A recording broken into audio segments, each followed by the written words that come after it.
Bedtime Stories with Mr. Josh.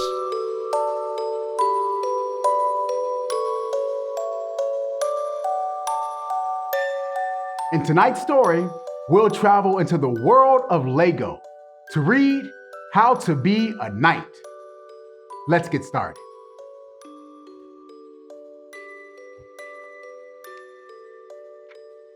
In the village of Yodi Brickstown, there lived a boy named Milo. He dreamed of going on adventures. Milo's older brother and sister were knights.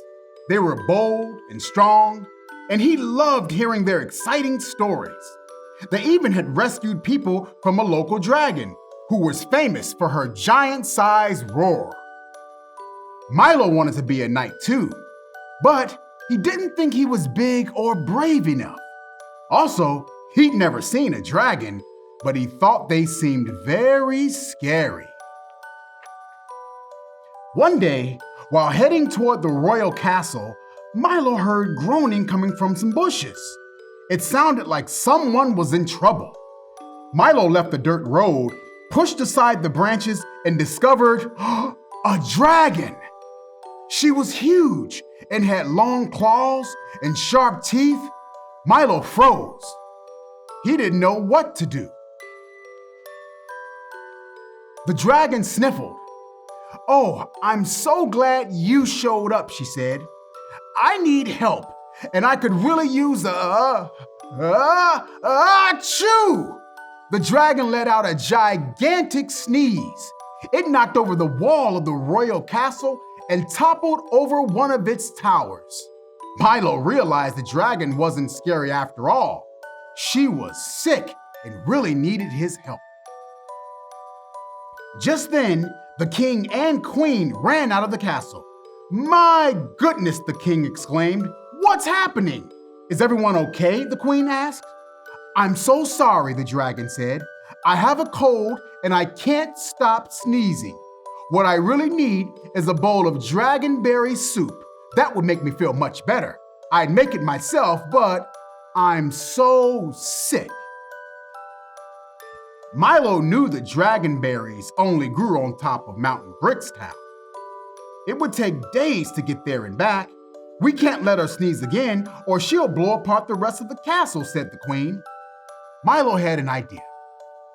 He used some bricks from the fallen wall and started to make a basket. The queen understood what he was doing and helped. They collected some big, colorful pieces, put them together, and made a giant balloon. "I'll fly to Mountain Brickstown and get the berries," Milo announced. "You may need some help. I'll go with you," the queen said. "Besides, I've always wanted to ride in a balloon." Milo and the queen got into the balloon's basket and floated into the air.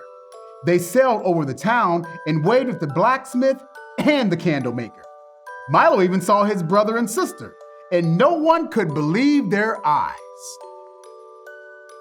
The queen guided the balloon to the top of Mountain Brickstown, where Milo climbed down a rope. He saw the dragonberry bushes.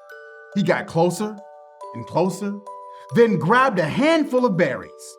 He climbed back into the basket, and he and the queen headed back to the dragon. At the castle, Milo cooked some dragonberry soup and gave it to the dragon. "Oh, thank you," she said with a sigh. She started to sneeze, but it never came. "I'm feeling better already." The queen smiled with relief.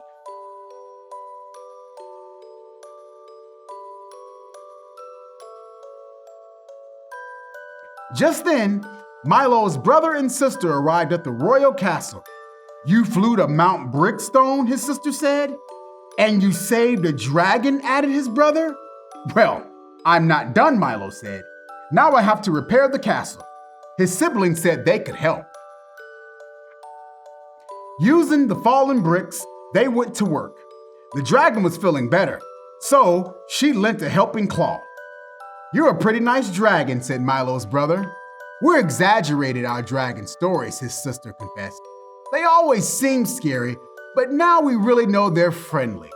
They all continued to work together, and soon, brick by brick, the castle was repaired. You rebuilt our castle, the king exclaimed when they were finished. You three are truly the greatest knights in the kingdom. But I'm not a knight, said Milo. The queen gasped. What? Someone as bold and creative and kind as you must be a knight. We'll fix this right now. The king ran into the castle and returned with a box full of armor. This is for you, Sir Brixalot. Milo had become a knight. He was ready for more adventures with his brother and sister, and his new dragon friend. The end.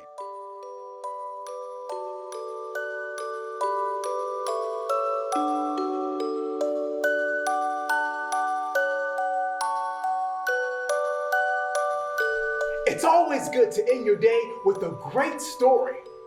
It'll help your brain grow as you're sleeping, and you'll wake up smarter than you were the night before.